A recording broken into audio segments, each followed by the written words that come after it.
Are we? Ah.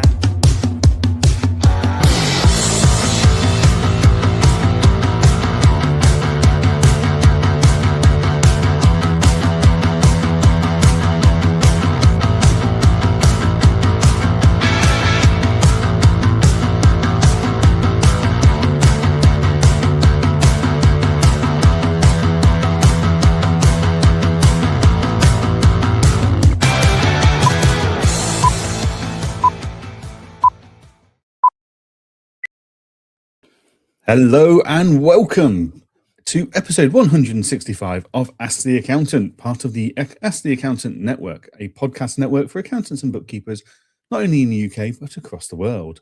We're supported by what we'll be launching on the 1st of January, which is our Patreon community. We've already got a few members in there.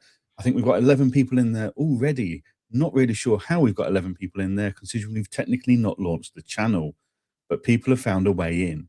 So, hey, if people want to get in early, that's fine by them. But yes, on the 1st of January, we'll be... Say again? Our community must be Sherlock Holmes, like looking for, trying to find it all, putting the pieces together, trying to, very impressed, very impressed. Yeah.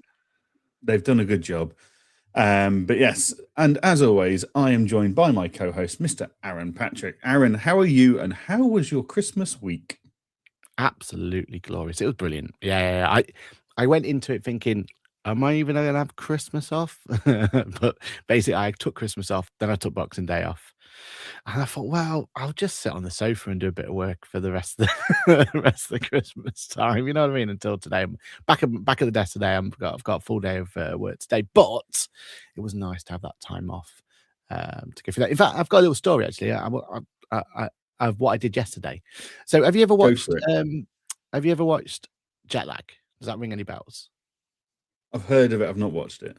Highly recommend it to absolutely everyone out there, right? So I know Tim over at Guernsey, he watches it as well. But it's by a bunch of YouTubers, and their whole premise is that they go off and they do like capture the flags and all this, but it's all geography based. It's all like in real world, and hide and seek's my favorite one they do. And they're actually doing a season now in the UK. It's the first time they've ever done it. So they're in the UK, and literally they started it at St Pancras, and one person went off, and then they have ways in which to find, but you find the person. It's all this like scavenger hunt type idea. Absolutely brilliant, great bit of YouTube. Highly recommend it. Anyway, I got the opportunity to do a similar sort of thing yesterday. So there's a YouTuber in Derby. And he has a merch store, and that's the merch I'm wearing now, called Mashtab Brady. And when you bought his merch over the Christmas period, in there was like a little, you're now enrolled in this scavenger, in this hide and seek game on the 28th of December.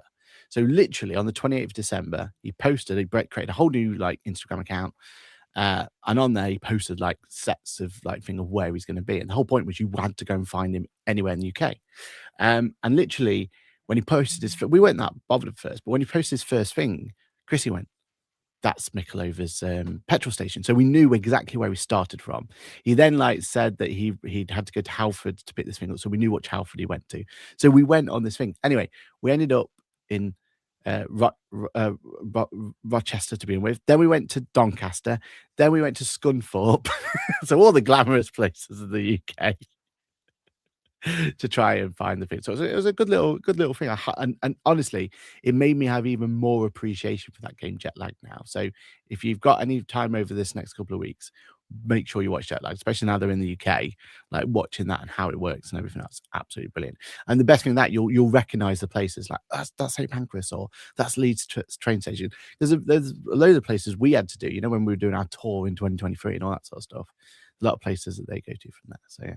Go and watch Jet Lag, and you'll have a new appreciation for it, because I certainly do. Because honestly, the thrill of going, wait, he could be driving through, because we knew what car he had, because we watched him for so long. Like we knew what car he was, so we was keeping an eye out for his car and all that sort of stuff. So yeah, very good. I would say get out more, but it sounds like you went around half the UK.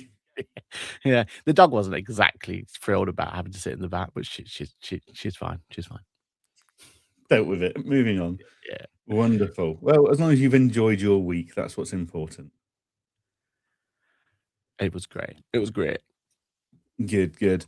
Right, and we are not, if anything, here, if not for How our about your week? community. How's your week been? Uh, Not that I'm trying to I pad had- out this episode because we've got nothing to talk about. But how was your week? I had a very chilled week, to be fair. I sat and listened to a couple of books that I've been meaning to listen to, all work related, of course, but never mind. Didn't really do a huge amount of anything. Just ate far too much, and like, I was covering Engage the support, but I was doing it from the sofa. I was watching TV. It wasn't, I only had to check it once or twice a day. Like, it wasn't exactly strenuous. And I dabbled with a few bits. There's a few releases and some softwares that I've been meaning to look at, and it's like that kind of stuff I don't mind doing in front of the telly with the laptop. Yeah. Whilst I'm uninterrupted stuff. So yeah, very nice chilled week. Thank you very much. Good. Right, let's have a look at our community and see what they've all been up to. Good morning to Kirsty, who first in at 8:30 today. I take it Cheryl's still on Christmas break somewhere. Kirsty says, good morning, everyone. Hope you all had a good Christmas. We did, thank you. Juliet says, good morning, all. Morning, Juliet. Paul Ingram says, good morning, everyone. Hope everyone had a great Christmas. A&B Accountants says, good morning. Hope you both had a relaxing Christmas. I think we both did by the sounds of it. Planned or unplanned, we got there. Stephanie says, good morning, gents, or hi, gents. Hope you had a great Christmas break. Mahal says, good morning, everyone from London. I hope everyone had a great Christmas. And he's subscribed for a cool listener on Patreon. One of them. Welcome. There we go. Board. Elsie Fowler says, hi, good morning. Clive says, good morning, chaps. Enjoy your Christmas time off. Aaron, take a break. Suzanne says, good morning. Hope everyone had a lovely Christmas. Stephanie says, that's my life history. How weird. Rochester, Doncaster, Scunthorpe is my life backwards. You know what's important, though, is you're not there now. Right. And then we've got Clive saying, seeing some firms only close Christmas Day and St. Stephen's Day, and then New Year's Eve and New Year's Day, seeing others close from the 19th to the 5th of January. Is it Scrooge-like to only close for a couple of days? Whatever works for your firm. Yeah, but the team was off. Trust me. I wouldn't dare even suggest that they, in fairness, they have a choice. Like, do they want to take that time off or don't they want to? Because some people want to use their holidays in other places, don't they? Right. So we always just have an open door policy. But from a client's point of view, we're off. So yeah, it's we have the same policy. Like, we email all the clients back in October, November time saying these are the office hours. There aren't any. Deal with it. Move on. Get your payroll into us early. Get your VAT into us early. If you don't, you're going to suffer for it. And then the team can do what they want in that time. For me, it's great for project work and little tasks that I've been meaning to do.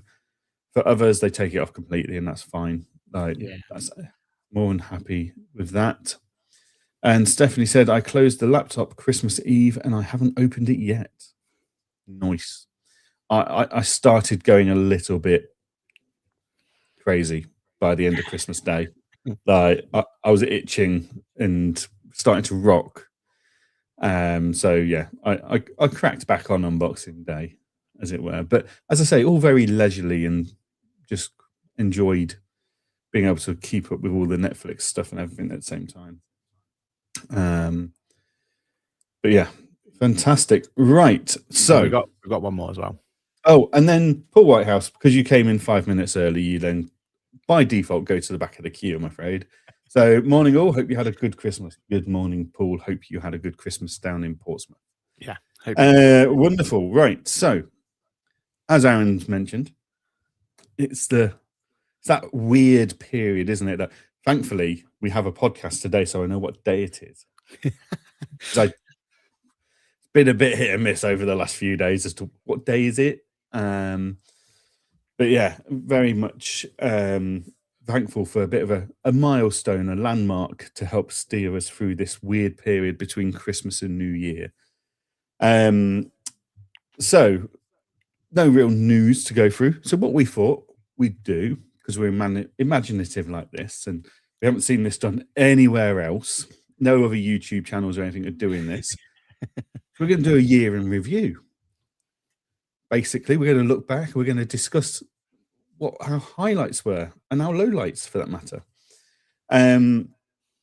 So what we're going to do is we're going to talk about our favorite hardware, tech releases, software releases, favorite software of the year, biggest software release flop of the year, all this good stuff. But there are rules. So we are acutely aware we can be a bit biased at times. So first rule is Aaron can't mention QuickBooks. I feel like I'm in handcuffed, but it's fine. You go with that rule. And I can't mention Engager and TaxCalc, because otherwise we'd find a reason to justify every single category being one of those three. We are going to discuss favorite event of the year, and Aaron's not allowed to mention Vegas. Back to the drawing board for me then. Yes, and we will try and avoid talking about ChatGPT as well, but I can't promise anything. Basically, I've been listening to our users, to our listeners, and taking their feedback on board, and thought we'll make this a bit more generic. And Paul says next rule, no F1. Fair enough. We hadn't even thought of bringing F1 in, but fine. Well, that goes half of my categories out the window. I'm going to have to start again. Thanks for that, Paul. But yeah, so let's kick off with. Although we have to say this though. Hashtag ATA wrapped. ATA wrapped. There we go. I like that, Kirsten. Yeah. Well done. Yeah. Although if you've seen my rapping skills, you know this next hour is going to be disappointing for everybody. So they're the rules. We've explained the rules. So let's crack on with our first category. Aaron, what has been your favorite hardware of 2025? The bit of kit that you've just used pretty much every single day. It's always with you. And in hindsight, you'd be stuck without it. So I'm going to cheat already. No cheating. Honestly, not to pad out this episode, honest. But I want to give some honourable mentions. And hopefully I don't steal your limelight of something that you're going to pick. But yeah, I've got, and I think we should mention like maximum of 2 honourable mentions. I think otherwise we'll be here all day, right? So my 2 honourable mentions is number 1 is my little if I was allowed to, then yes, that's exactly what I was going to say, Steph. But I'm not allowed to. That's not part of the rules. But my number 1 would have been, or is, should I say, is that new, I always forget what it's called, GI Net's little mini router that we have. And the idea there is, as I'm out and about, and I've been doing that a lot this year, having that one device with me means I can set that one device up, get it connected to whatever internet needs to be connected to, 5G, Wi-Fi, whatever it's going to be, and all my devices connect to it. Absolute brilliant piece of kit. Love that. And has been such a useful one. And we're going to be using it more and more for ATA as well, because there's things like when we're now at events and stuff, we can set that up and it has its own little mini internet thing, and then we can start uploading data up there. We can start connecting devices, all sorts of use cases for it. But yeah, absolutely love that. My second honorable mention has to be the mouse. It was an upgrade. Yeah, it was an upgrade. I think it was, we weren't asking for an upgrade for it. So for anyone who doesn't know, this is the MX4. This one is that right? I've got that right. It's MX4. And we were both on the show big believers in MX3. And on here, they've done a few kind of tweaky updates, but not major ones. So that's why it didn't win overall. But still, best mouse on the market by a country mile, in our opinion. Having a scroll wheel here so that you can go left and right, game changer. And having 2 little buttons there. Honestly, I use those buttons more than I care to admit, because they are my copy and paste button. You think as an accountant and bookkeeper, how many times you copy and paste in from one to another? Like, yeah, just having that as a shortcut there. I was saying off air as well that I was even doing it as a screenshot option as well, but it didn't quite work as I wanted it to. But they're the sort of functionality you can start going down when you go down the route. So they're my honorary mentions. But my actual piece of tech that has been a bit of a game changer for me is my new Legion Go mini computer. Now you won't see this yet but I've done a whole review on it. So for Patreon members, you'll know that you have access now to my everyday carry. That was basically what's in my backpack. But I did a stealth carry as well. Not sure what the actual title of that would be, but in there I have this really tiny mini computer called the Legion Go. And what I really, really like about it, I mean, I've been looking for a while, haven't I, for a, that Windows device that makes sense to me, right? Because I'm a fully Mac, and that's what I use on a day-to-day basis. But every now and again, the team have like Windows issues, or I've got to kind of check a piece of software. So I've always had to have a Windows device, and for a long time, I've been taking that Surface Book around with me, had 5G on it, blah blah blah. But it was so frustrating. It was just it just didn't fulfill what it needed. But this new Legion Go is a really tiny device. So literally is pocketable. But also has the ability to have little game controls on either side. So if I want to, I can play a game or two while I'm on the train, or I can watch some content on it. It's got this beautiful OLED screen on it. It's Windows powered. It's tiny, as I've said. And yeah, honestly, for the kind of use case scenarios and getting the most out of it, and having it as like, it's also doubles as a camera monitor as well. When I've gone there, it's got so much use cases for it. And I think I'm getting to that point now where a piece of tech for me to wow me has to have multiple use cases and has to be able to be put into multiple areas. So yeah, Legion Go. I've got a whole video coming out on it in a couple of weeks' time or months' time on the bonus show and everything else. Like, I think it gets released in like maybe March, April, because the bonus show people get a timed exclusive. But yeah, do keep an eye on it because I absolutely love that piece of gear. It's I can do anything. I can use any piece of software on it. It's full Windows, but it's in such a nice compact little area. And one of the controllers has a trackpad on it, and also you can turn it into a mouse. It's got all these little funky elements like that. So you bring a keyboard with you and you're off to the races. What about yours, Johann? Fantastic. Or any comments on mine first? No, I mean, completely agree. The Logitech MX4 has been a fantastic mouse. Joe Black in the comments has said, I brought the mouse after seeing yours and love it. The copy and paste and horizontal scroll save so much time. They are such good bits of kit. But my winner has got to be the Plord. So this is the Plord Note Pro, but also in my notebook, I've got the pin just sat there. So when I'm taking notes in meetings and stuff.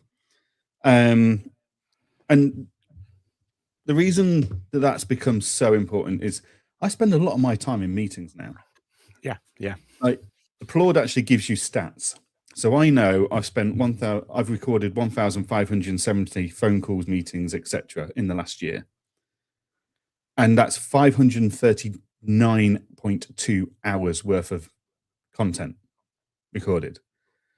Now, there's no way I can take notes of all of that and pay attention to what's going on in the room or on the call at the same time.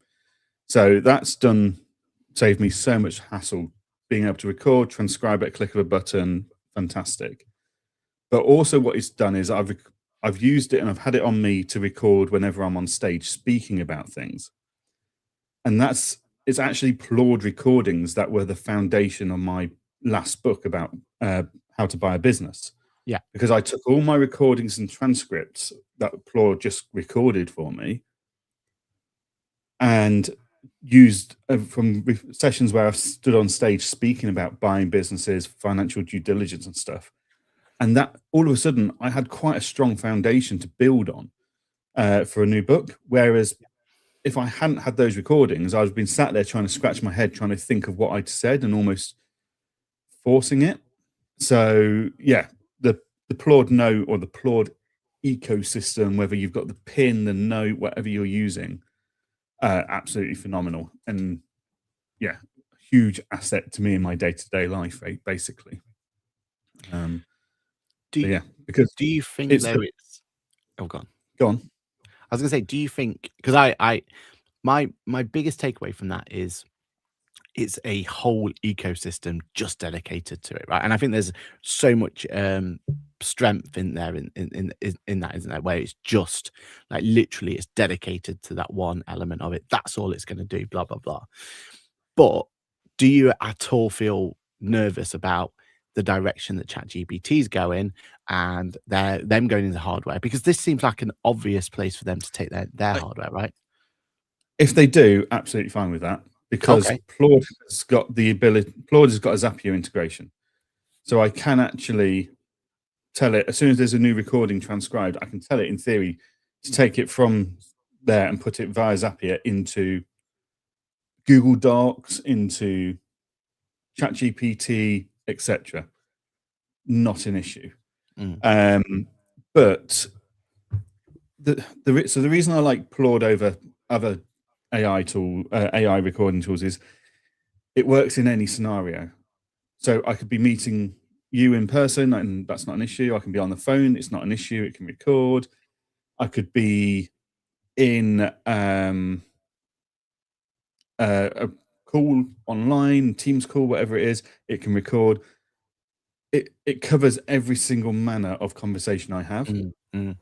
Whereas Firefly, all these other tools like Vinyl and stuff, they're all great. They all do amazing things, but they work on the presumption that every single important conversation I have is done on Zoom or Teams, and it's not. Yeah. So, although I think Vinyl did just bring out an app, right? I think that's one of their but then that requires your phone. Yeah, and when you're out all day, even with the iPhone 17 Pro Max battery life being phenomenal, there's an amount of battery anxiety going on there. So the fact that I know I can record for 30 hours on this one little credit card sized device without putting any strain on my phone's battery, like that's just phenomenal. So again, like, yes, you can have apps on your phone, but it still puts a strain on the phone's battery.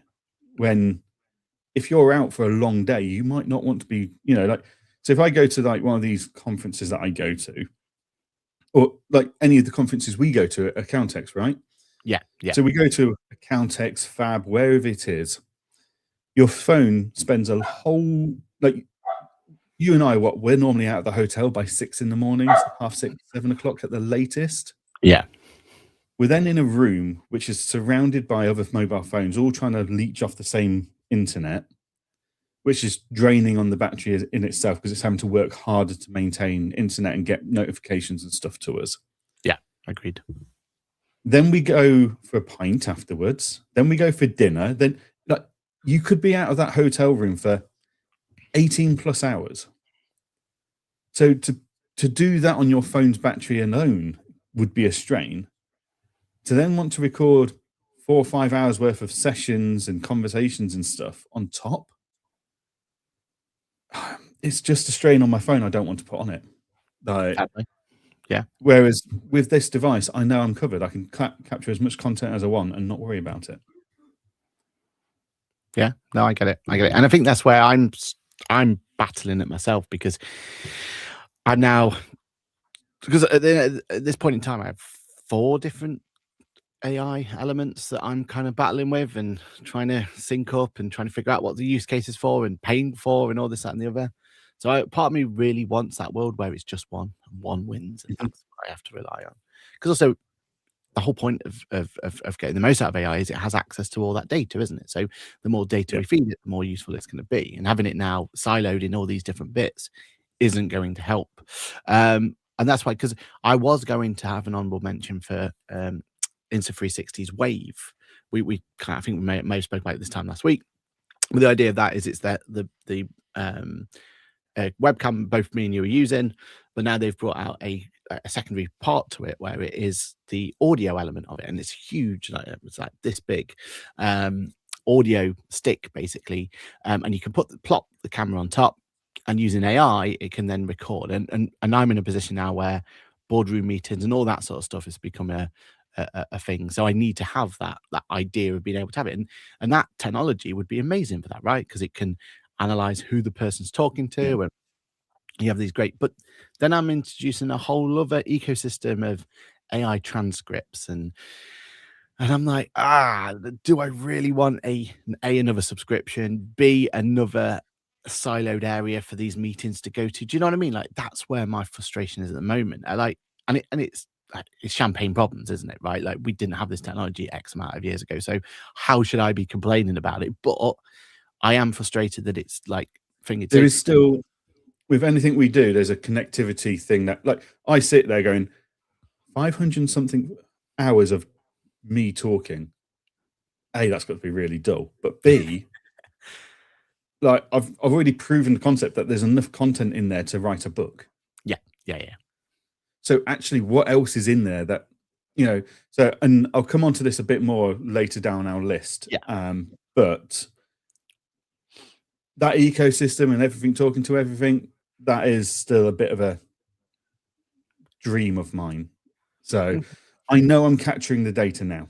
I can only hope that in the future there'll be other abilities for me to use that data somewhere else. Sounds good. Let's get to the next one, and let's alternate. So you go first on this one.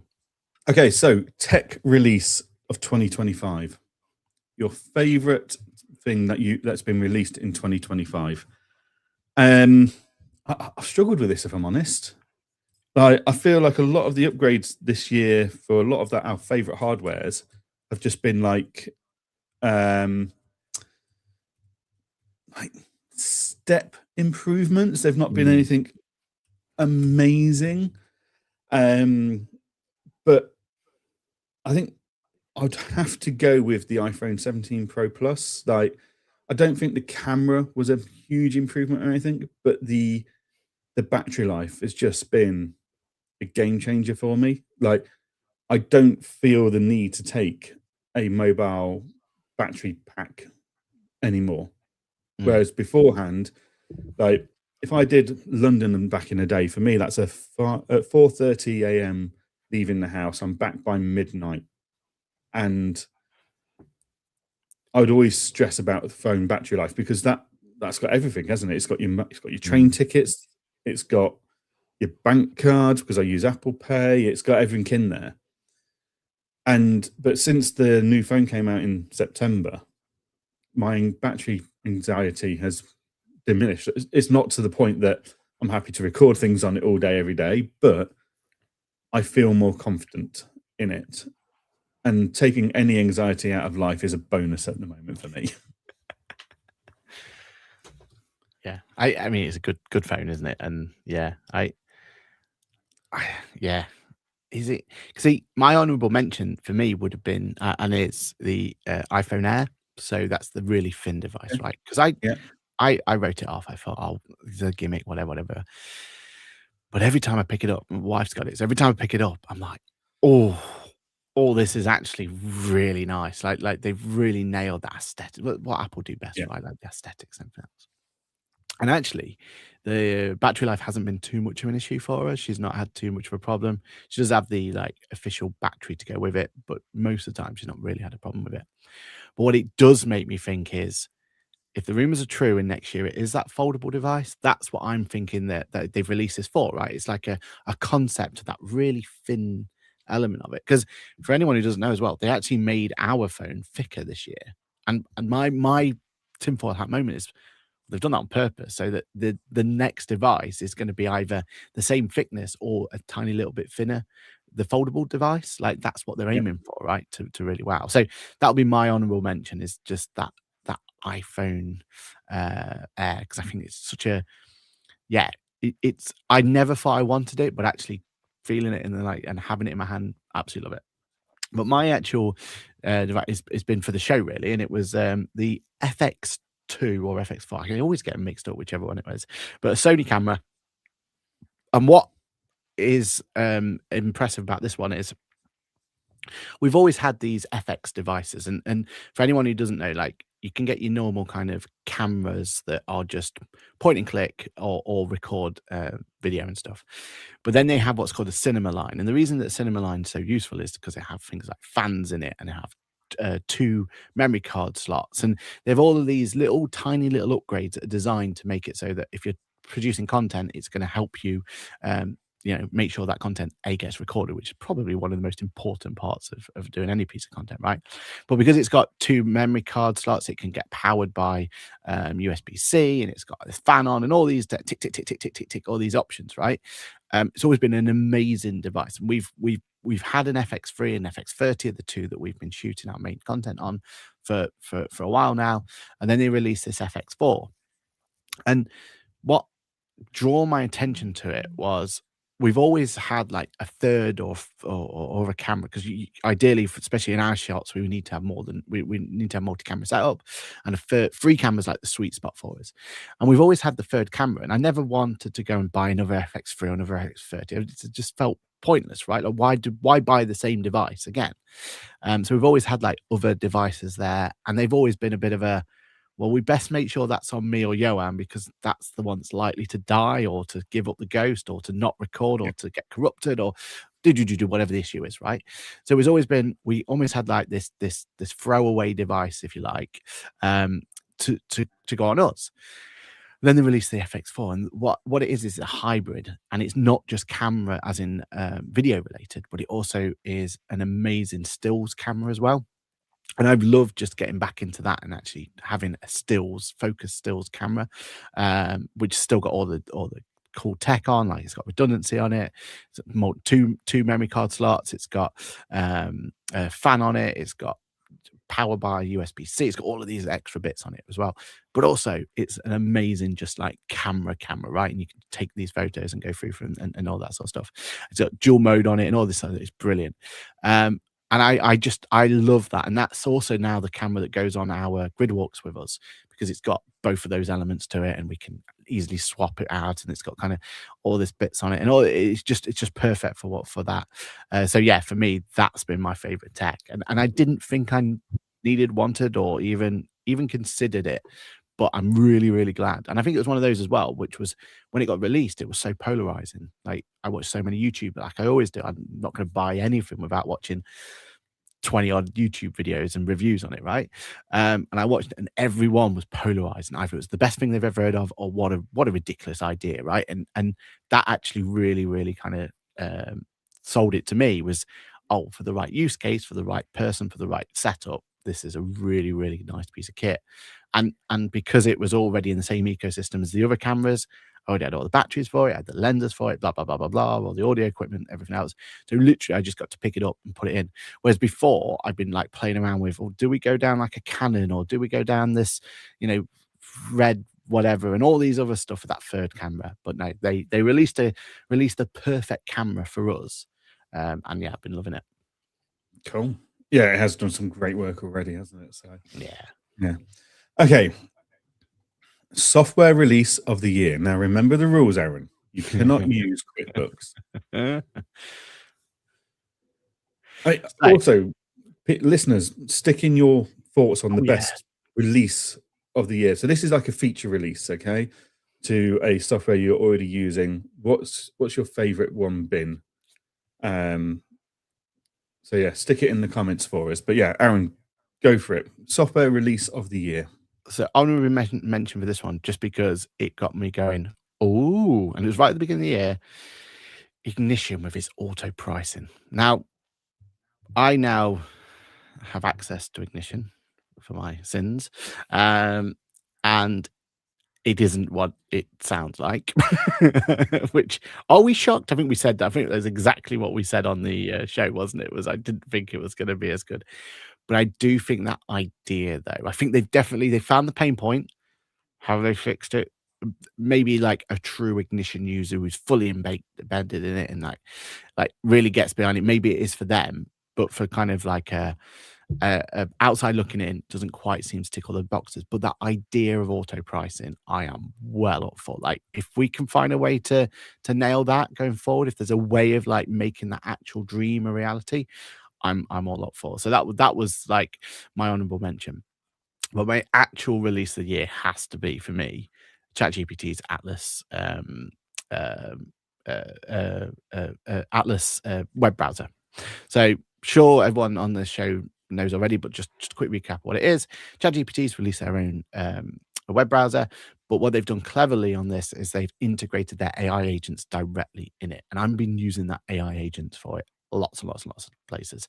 I even have a dedicated PC or Mac in the background that I've locked down, and it only has like access to X amount of things, all this, that, and the other.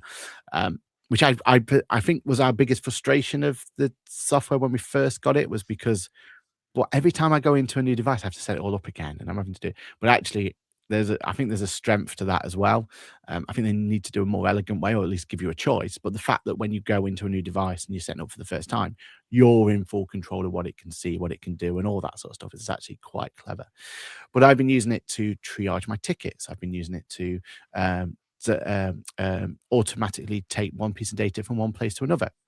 I've let it go off into Engager, and it does like auto reminders for me. It creates me tickets when a notification comes in, things like that, right? Like, it's automating stuff in the background that I'm really, really enjoying using everything else. And also, I have it on my main computer as the place where, when I'm dealing with tickets for clients and stuff like that, or something's been sent to me, it is the perfect tool to have next to you, because all you need to do is go, oh, like the client may come in and say, oh, why is this, or whatever the issues, and mainly all I get now is like gribbles or problems or issues. Now I very rarely get the nice questions from clients, right? Mine's always like, oh, I'm frustrated because this hasn't, or what, you know what I mean? Like that's kind of tends to be my role now.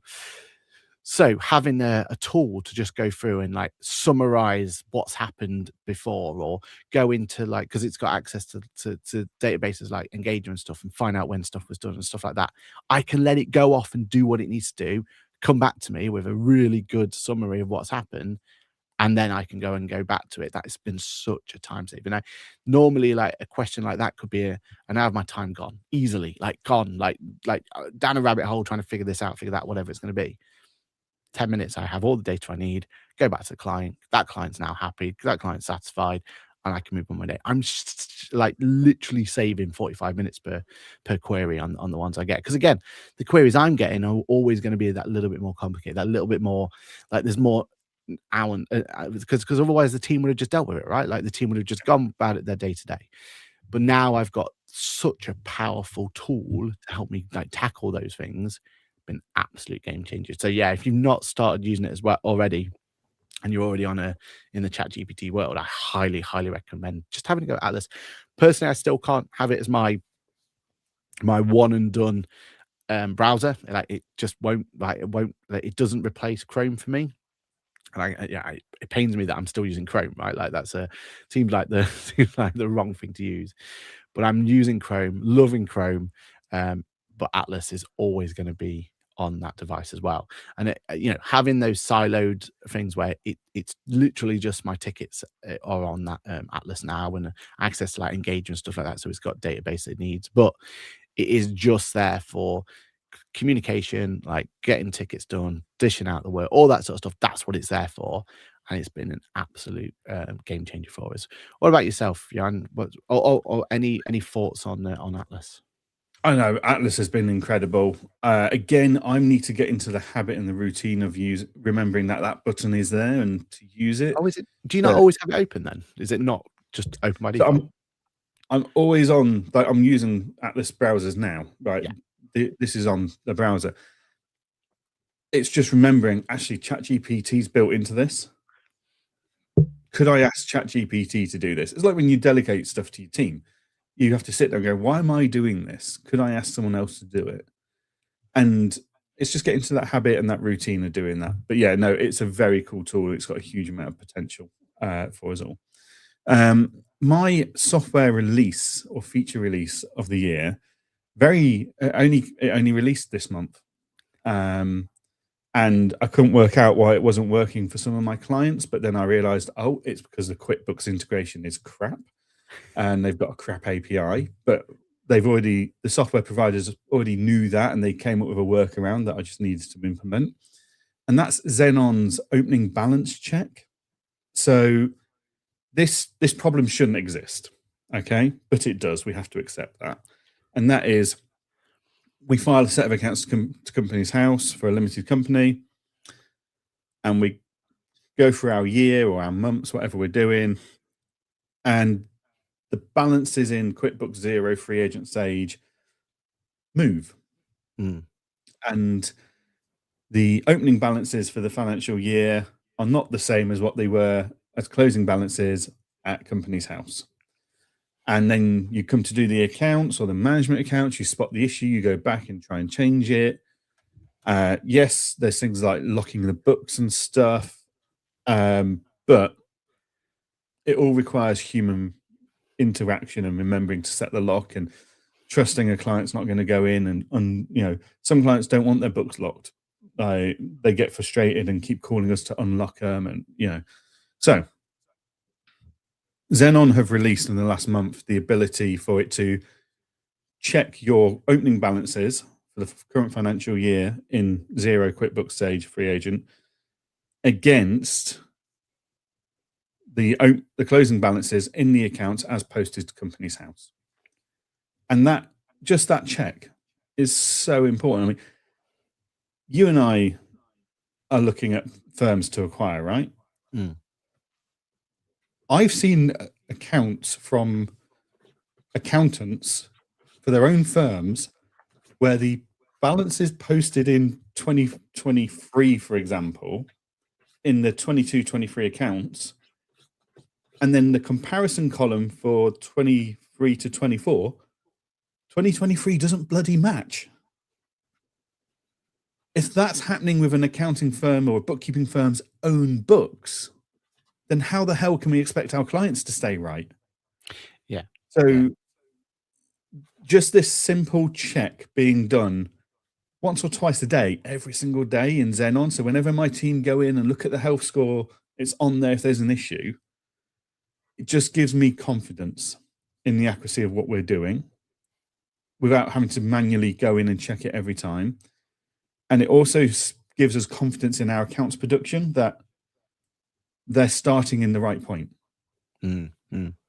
So, yeah, for me, that Xenon release that came out with the Company's House integration just a matter of weeks ago, game changer for me and the confidence I've got in the quality of the books that we're working with. And for those of you that have got QuickBooks clients, you need to go into the client in Xenon, scroll fairly far down and enter their Company's House number and press save in the settings for that company, because QuickBooks doesn't have the Company's House number on the API, but Free Agent and Sage and Xero do, providing you've saved that data in the bookkeeping software. Okay. And is that one day maybe we can get that from Engager? Will that ever happen, do you reckon? But to do that, you're then doing a freeway sync. Oh, okay. And like trying to compare records when all QuickBooks actually need to do is improve their own API. Which they promised to do, so that should be fine. One thing I would say though is, because I've still not had the chance to play with this, and it was actually on one of the jobs of my January was to Christmas to January was to play around with this. I like, it seems voodoo, right? Like if that API has always been available in terms of being able to be like, why isn't our accounts production software taking advantage of that, right? Because that would be a great little tool. And my accounts production tool, every time I run a set of accounts, it does like these pre-checks, blah blah blah blah. And most of the time I'm sat there going, why are you asking this question? But every so often it will come up with actually a legitimate, like, wait, you've added a new fixed asset register, but you haven't put the percentage in, like little things like that, right? Like comes up. Yeah. So sometimes it does actually. And imagine though, it could come up with, wait, last year's figures don't agree. Like, why has that not been our accounts production tool for years, right? Like Xenon's onto an absolute winner here. And you know what it is? Go for it. It's because Xenon listens to its users. All these big tools don't listen. They're not sat there taking on the tiny, small pain points. Xenon really just sit there and listen at a lower, the granular level. Yeah. Of the feedback and understand what the problems are. Like the API for MTD, VAT, agent authorization has been available to the public for 5+ years. Yeah. No one's used it until this year when Engager went, well, that could work. Like for years, practice management tools have lied to us saying it doesn't exist. It does. Yeah. Like we just, sometimes it takes these new startups to come along and challenge perceptions and the pre-built assumptions that they know these softwares know best. They don't. The users know best, and we've got to keep listening to them. Yeah. So and as Kirsty said, Gareth at Xenon is a trained accountant, so he understands the pain point himself. Exactly.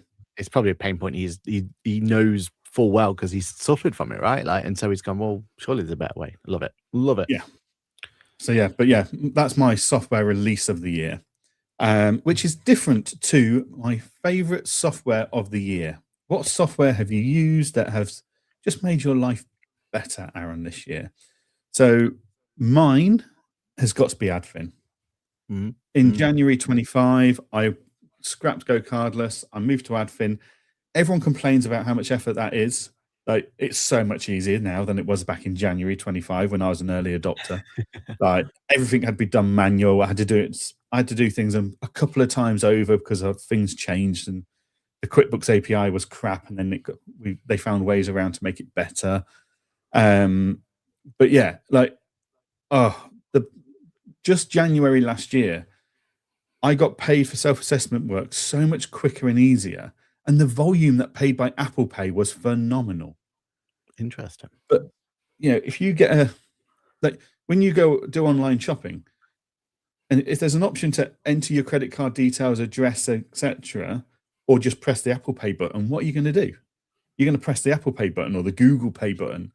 Like, you don't sit there and go, oh no, that's too easy. I'll just type in all my details manually.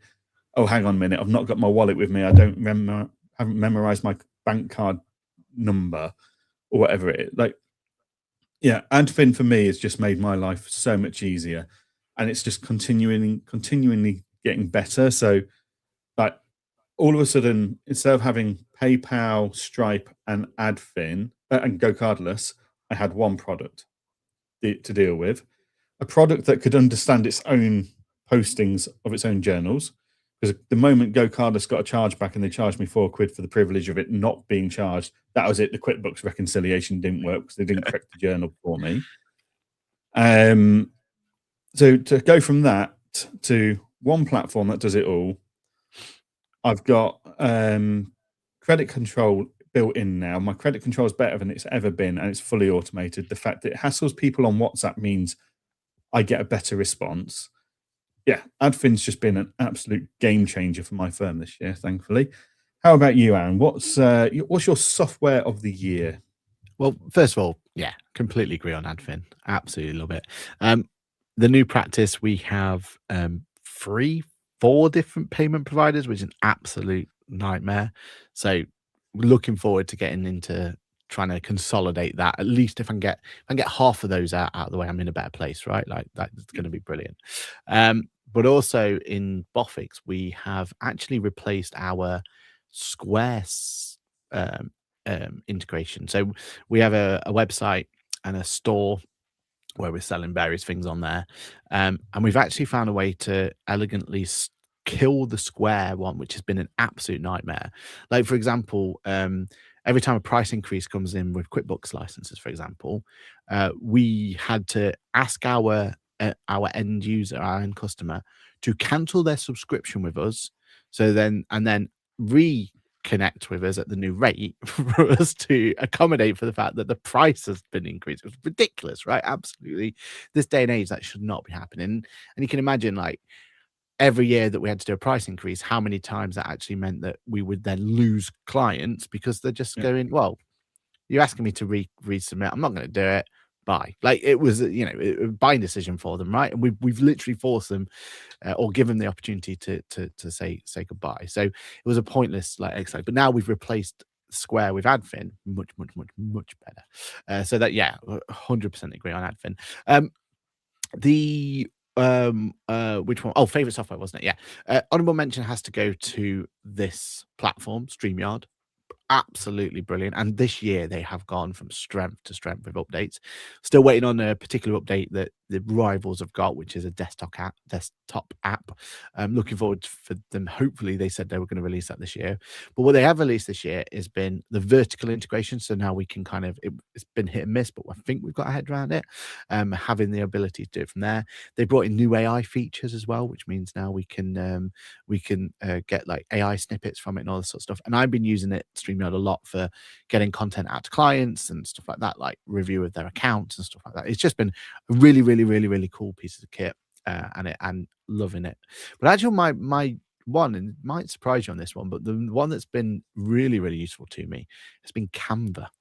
So Canva itself, I think most people see it as a marketing tool, and we just use it for marketing, and kind of going through and putting all of the elements into there.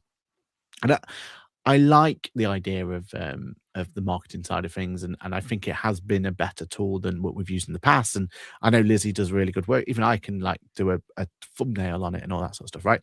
So for that sort of stuff, yeah, lovely. I think it's got a real good place for it.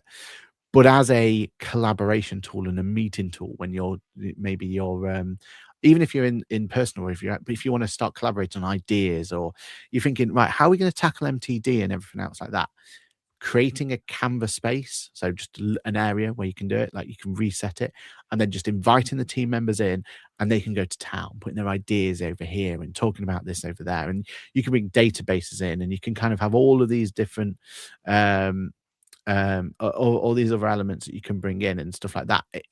It's like, I know there are other whiteboardy tools, because that's effectively what I'm using now. It's a whiteboard, but a digital whiteboard. I know there are other ones out there, but I've always found them like a little bit restrictive, or I've had to like get a new license for them, and there's just been like pain points into like dishing it out, right? Canva, as long as you got one license, it's fine. You just add as many people as you want to it. Everyone's in. They've all got access to it. They can add things in. They can add any media they want. You can draw databases in there as well from other solutions, stuff like that. It's just a really nice place. And for like that trying to like make those meetings more engaging, more, getting the whole team to be involved in it, when you're trying to have those sort of meetings and stuff like that. Absolute game changer. We've started to use it a little bit for like planning like client work around it as well. So maybe they've got a big project or something, or we'll jump on a Canva board and we'll like map out what our project's going to be, because you can do like your flow charts and stuff like that to kind of get thing. When we did migration from one database to another, we'll like do it on there. Like there's just so much tools in there, and they've just nailed that usability. That's what Canva really is clever about. It's just intuitive, right? We don't have to do a whole session on this is Canva, this is how to use it, this is what the button does, blah blah blah. You literally give them a copy of it to the team, and they'll be off to the races. Absolutely love it. Fantastic. And answering Clive, why not Ecamm over StreamYard? I fell out of love with Ecamm. Yeah, it just.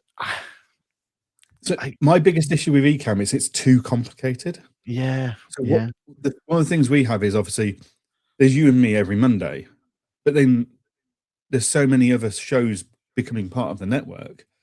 It's got to be simple for other users to come in. So our guests like Amy, James, Tim, everyone else that's part of the group now, they need to be able to kind of plug and play.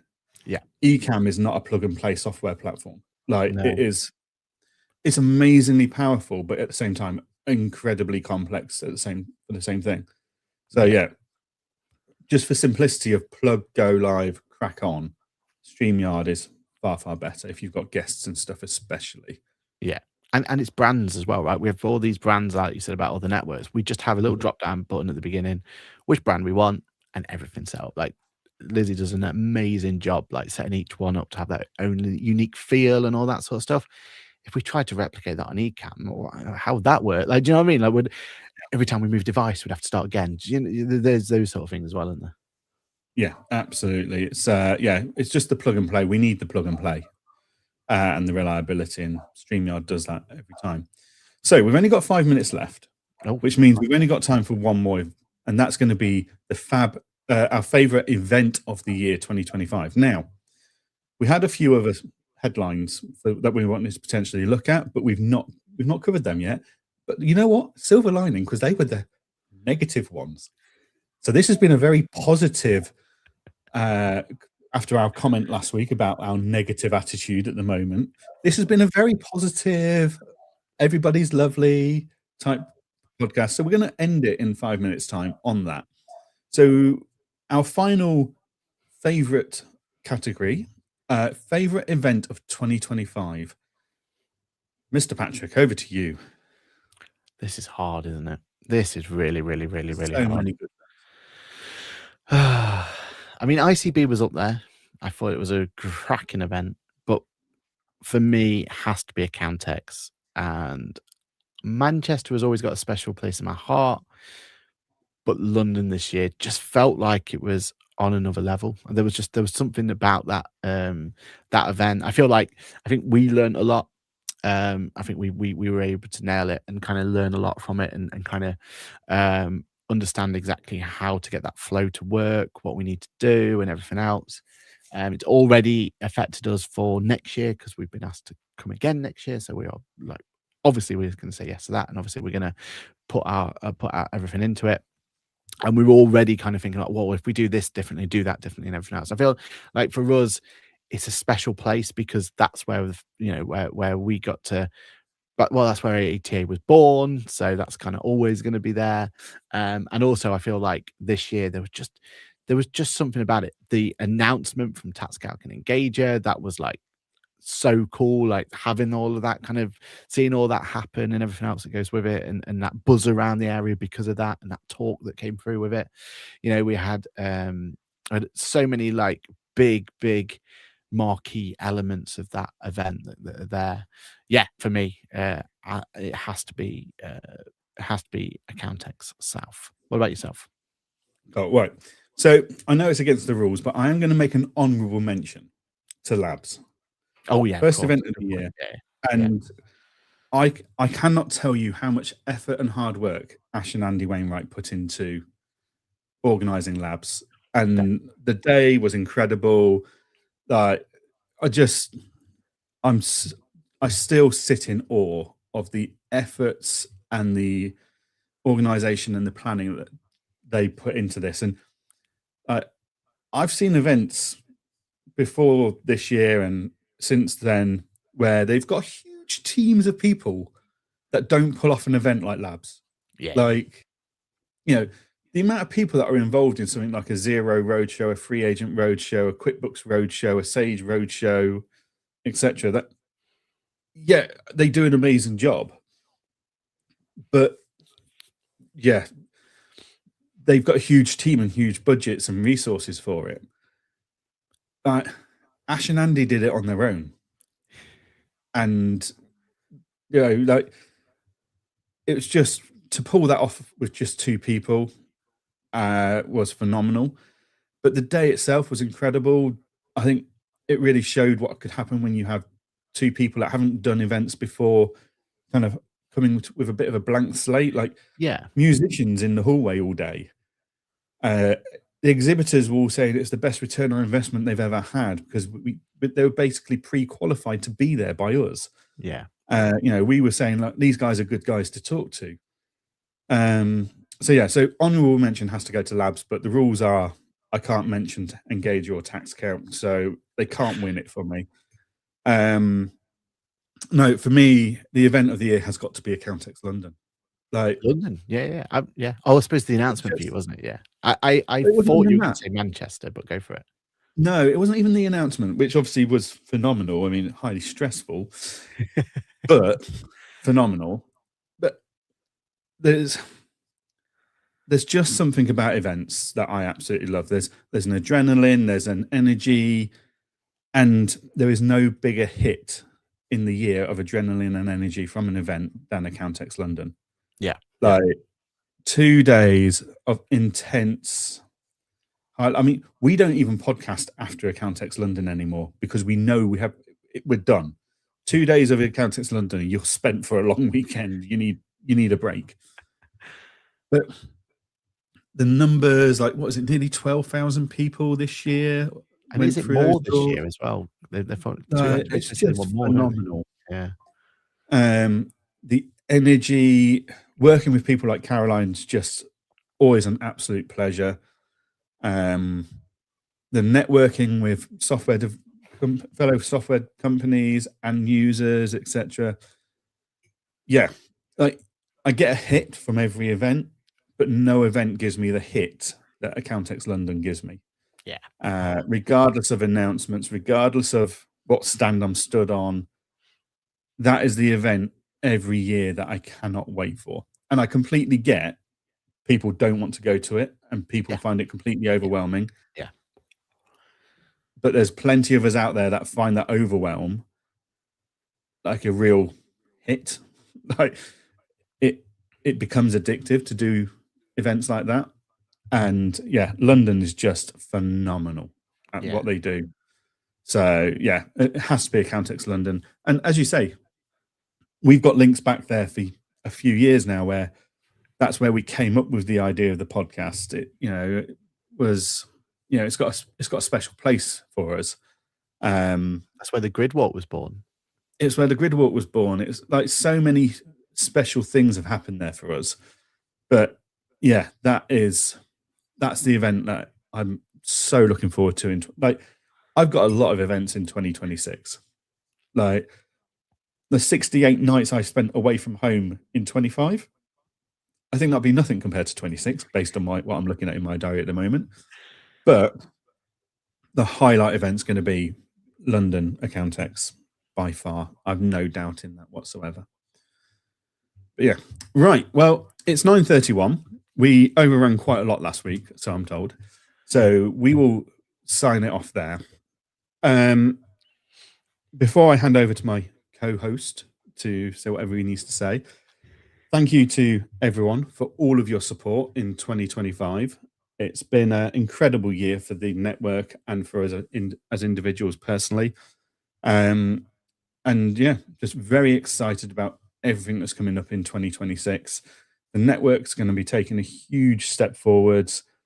Patreon goes live technically on the 1st of January, but if you're really eager, you can sign up today. Just go onto the Patreon website or download the Patreon app, and you can sign up and subscribe to the Ask the Accountant network to be a cool listener. And yeah, the plan is we'll be putting in content. Like there's a video in there currently for Aaron's everyday carry. I need to go and film mine. That goes into there first, so you're going to get first access before it goes onto all the general public channels. There'll be exclusive content going in there that won't be public anywhere else. There's live chats in there. There's all sorts of conversations and stuff going on. So yeah, very excited about what 2026 has to bring. So to everybody listening and watching, I'd like to wish you all a very happy new year and wish you all a very prosperous 2026. Anything from you, Aaron? Summed it up beautifully there. Summed it up beautifully. Just a big thank you from myself as well. Like, yeah, 2026 is going to be a big year for Ask the Accountant. It's all thanks to each and every one of you. So yeah, thank you so much for supporting us. Thank you for being there in 2025. But yeah, we're really excited for 2026 and what that can bring. And again, it's all thanks to you guys. So yeah, thanks for joining us. And yeah, keep us honest. So let us know, put in the comments, let us know what we can do better. Is there anything you want from this new Patreon area? Is there something we've not thought of? Like, we wouldn't be here without you guys. So yeah, let us know what you want from it, and we can go and make that happen for you. So yeah, thank you very much. Have a great new year, like Johann said. Shall we quickly just go through what people are saying here? We've got Clive saying Happy New Year. Yeah, Stephanie says Happy New Year, team. AIMGB account says Happy New Year. Kirsty saying Happy New Year, and Paul says HNY. Just down with the kids. Brilliant. Brilliant. Awesome. Thank you very much, guys. Have a wonderful new year, and we'll see you all in 2026. Bye.